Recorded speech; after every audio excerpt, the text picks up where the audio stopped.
اور بہت جو اسپیشلی جو ورکرز ہیں ان کو لے آف کیا گیا ہے۔ اس کی بنیادی وجہ جو ہے وہ یہ ہوئی کہ پچھلے سالوں میں میڈیا کی جو ایڈورٹائزنگ کی مارکیٹ ہے اس کو جعلی طور کے اوپر بڑا کیا گیا۔ حکومت کے جو ایڈورٹائزنگ ہے جو 10-12 ارب روپے سے زیادہ نہیں ہونی چاہیے تھی اس کو 35-40 ارب روپے پہ لے جایا گیا، جس کی وجہ سے جو فزیبلٹی ہے میڈیا چینلز کی وہ آؤٹ ہو گئی، اور بہت سارے جو میڈیا کے ٹیلی ویژن جو سیٹ اپ کیے گئے تھے ان کو اب مشکلات کا سامنا ہے۔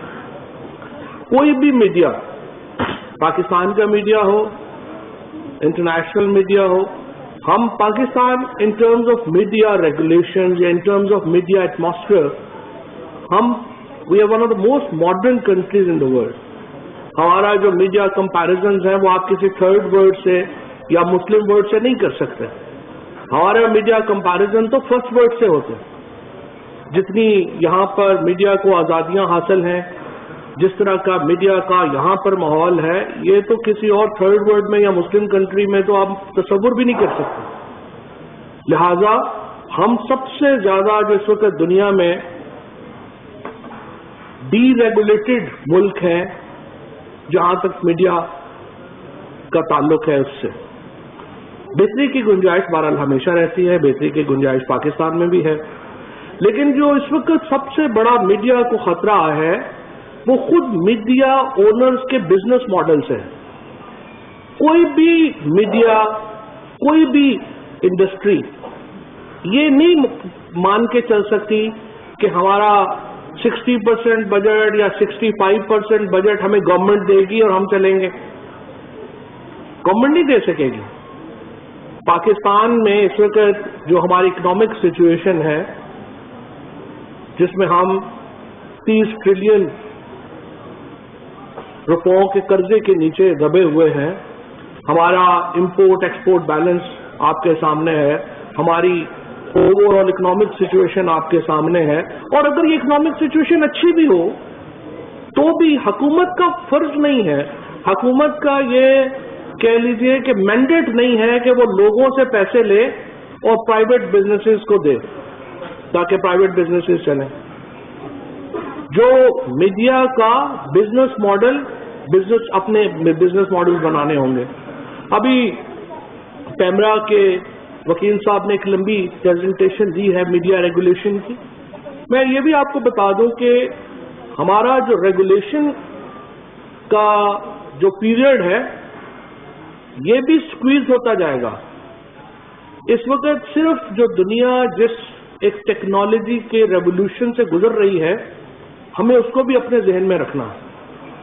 اور میں تو جو میس کمیونیکیشن میں ہمارے بہت اسٹوڈنٹس جاتے ہیں جو میڈیا پڑھ رہے ہیں، اینکرنگ کرنا چاہتے ہیں، میں ان کو یہ بھی کہتا ہوں کہ آپ ذہن میں رکھیے گا، ہو سکتا ہے 10 سال بعد ٹیلی ویژن اس طرح ہو ہی نہ جس طرح ابھی ہمارے سامنے ہے، اور بہت لمبی بات نہیں کر رہے ہیں، 10, 15, 20 سال میں آپ کی انٹرنیٹ سپیڈ جو اوپر جاتی جائے گی، آپ کی لوکل انٹرونشنز کم ہوتی جائیں گی۔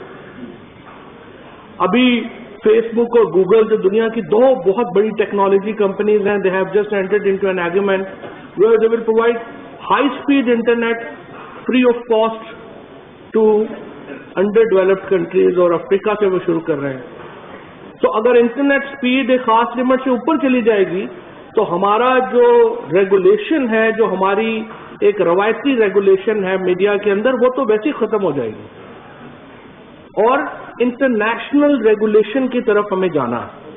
سو وین آئی کچھ ہفتے پہلے یہاں پہ کچھ انسیڈنٹس ہو رہے تھے تو وہاں پہ اس کے بعد میں نے یہ کہا تھا کہ اب ہم کوشش کر رہے ہیں کہ ہم سوشل میڈیا کو ریگولیٹ کریں، اور سوشل میڈیا کو ہم نے ریگولیٹ کرنا چاہتے ہیں، اور یہ ممکن نہیں ہو سکے گا جب تک انٹرنیشنل جائنٹس جو ہیں وہ ان کے ساتھ ہمارا ریلیشن شپ نہیں ہوگا۔ So company international global companies like Facebook, Twitter, YouTube, Instagram, یہ جو کمپنیز ہیں جن کے صرف R&D بجٹس جو ہیں، ریسرچ اینڈ ڈیولپمنٹ بجٹس جو ہیں، وہ ہمارے جیسے ملکوں کے کل بجٹ سے زیادہ ہے، ہمیں اب دیکھنا یہ ہے کہ کتنا عرصہ ہم اس انٹرنیشنل ریگولیشن جو ہے اس کو ہم کیسے کوپ کر سکتے ہیں. جب 60s میں اور 70s میں یہ جو کلیش آف سویلائزیشن جب لکھی تھی ایڈنسن نے، اس وقت وہ یہ ہم پریڈکٹ کر رہے تھے کہ میڈیا اتنا جب زیادہ ہو جائے گا تو دیکھنا یہ ہے کہ اس سے کانفلکٹ بڑھے گا یا کانفلکٹ کم ہوگا. انفارمیشن کا بہت زیادہ انفارمیشن جو ہے وہ کانفلکٹ بڑھا بھی دیتی ہے، اور ہم نے یہ دیکھا ہے یہ ہوا. بہت زیادہ انفارمیشن آتی ہے، اس سے کانفلکٹ بڑھتے ہیں. یہ ایک پاکستان کا چیلنج نہیں ہے، یہ انٹرنیشنل کمیٹی آف نیشنز کا چیلنج ہے کہ آپ کیسے ایک ایسی دنیا، ابھی تک تو جو دنیا چل رہی ہے وہ یہ ہے کہ ہم کہتے ہیں لبرلائزیشن کریں، پالیٹکس کی لبرلائزیشن پالیٹکس کی ہونی چاہیے اور گلوبلائزیشن ہونی چاہیے اکانومی کی. گلوبل اکانومی اور لبرل پالیٹکس یہ تھیوری چل رہی تھی، لیکن جس طرح سے ہم نے دیکھا ہے جو رائز ہوا ہے نیشنلسٹ پارٹیز کا دنیا میں، چاہے وہ امریکہ ہو، چاہے وہ ترکی ہو، چاہے وہ ہندوستان ہو، تو کیا گلوبلائزیشن اس سے کیسے افیکٹ ہوگی؟ اور اگر گلوبلائزیشن افیکٹ ہوگی تو کیا اس کا جو میڈیا کنورجنس ہے دنیا کی اس پہ بھی اثر آئے گا یا نہیں آئے گا؟ یہ چیزیں ہیں جو اگلے بڑے چیلنجز ہیں. تو یہ ہمیں اپنی یونیورسٹیز میں بھی دیکھنا پڑے گا کہ ہم جو ماس کمیونیکیشن کے اتنے بڑے بڑے ڈپارٹمنٹ چلا رہے ہیں، کیا ان بچوں کے لیے نوکریاں ہوں گی کل ہمارے پاس؟ شاید نہ ہو. ہمارے جو ورکرز جو میڈیا انڈسٹری میں بہت زیادہ جن کو ابھی ایک جھٹکا لگا ہے، یہ ایک ریالٹی کا جھٹکا ہے. ہو سکتا ہے اگلے 10 سال میں یہ نوکریاں اور سکویز ہو جائیں اور آپ کنٹرول نہیں کر سکیں گے.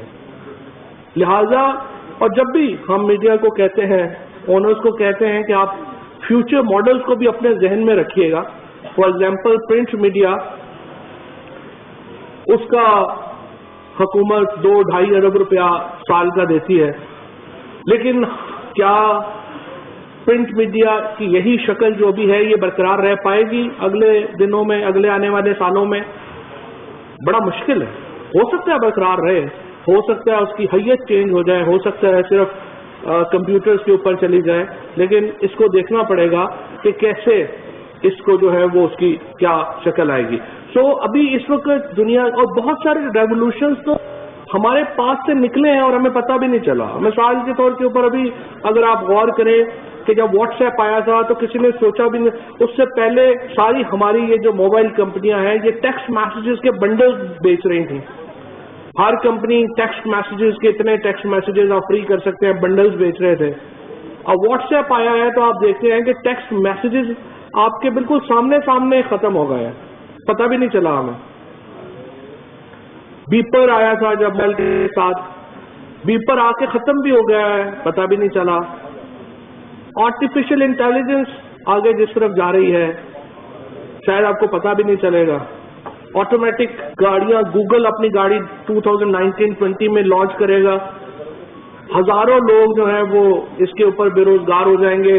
ہمارے لوگ جو گاڑیاں چلاتے ہیں ان کا کیا بنے گا؟ سو یہ گلوبل چیلنجز ہیں جن کو آپ نے ذہن میں رکھنا ہے. یہ جو ریگولیٹری ہم بنا رہے ہیں، ابھی ہم بنا رہے ہیں، جیسے کہ ہم نے پیمرا کو بھی ہم نے ختم کرنے کا فیصلہ کیا ہے اور ہم پاکستان میڈیا ریگولیٹری اتھارٹی بنا رہے ہیں، جس میں ہماری کوشش ہے. کیونکہ ہم کیا کہہ رہے ہیں آپ میڈیا سے کہ دیکھیں پہلے ہوتا تھا، اس وقت پریس کاؤنسل ہے جو پرنٹ میڈیا کو ریگولیٹ کرتی ہے، ہماری الیکٹرانک میڈیا کو ریگولیٹ کرتا ہے پیمرا، اور ہمارے ڈیجیٹل میڈیا کو ریگولیٹ کرتا ہے PTA. But now practically your mobile phone is your news paper, your mobile phone television, your mobile phone is your digital media. You can't have 3 different authorities regulating actually only one medium. So ہم اس کو converge کر رہے ہیں تینوں کو، اور تینوں کو کنورج کر کے ہماری کوشش یہ ہے کہ اس کو ایک ماڈرن، ایک جو آنے والا وقت ہے اس کے مطابق کی ایک ریگولیٹری اتھارٹی بنا سکیں. جس کے نتیجے میں آپ کو جو فیوچر چیلنجز جو آنے ہیں انٹرنیشنل جو انٹرنیشنل پلیئرز کے ساتھ کوآرڈینیشن کر سکے, جو انٹرنیشنل باڈیز کے ساتھ کوآرڈینیشن کر سکے, بیکاز ان مائی ویو آگے چل کے, اور بہت لمبا عرصہ بھی نہیں, یہ نہیں کہ ہمارے کو مرنے کے بعد یہ چیزیں ہونی ہیں, ابھی ہمارے سامنے ہی ہونی ہیں, کہ یہ ہو کہ کم از کم آپ کی جو ڈومیسٹک ریگولیشن ہے وہ ارریلیونٹ ہو جائے گی, اور انٹرنیشنل ریگولیشن جو ہے وہ امپورٹنٹ ہو جائے گی. لہٰذا ابھی جو لوگ اس بات کے اوپر زیادہ کنسرنڈ ہیں کہ پتہ نہیں باہر سے آنے سے کو پاکستان کی ثقافت کو خطرہ ہو جائے گا, یا فلانے جو ہے جی وہ چینل جو ہیں وہ نہیں چلنا چاہیے, یا فلانا وہ نہیں چلنا چاہیے, کوئی ہمارے پاس سولوشن نہیں ہے. The only way you can compete is کہ آپ خود تگڑے ہوں. اگر آپ خود تگڑے ہوں گے, آپ کی ثقافت تگڑی ہے, آپ کا میوزک تگڑا ہے, آپ کا فلم ٹیلی ویژن آپ کا تگڑا ہے, تو آپ رہیں گے. اگر نہیں ہوگا تو پھر آپ نہیں رہیں گے. بڑی سمپل بات ہے.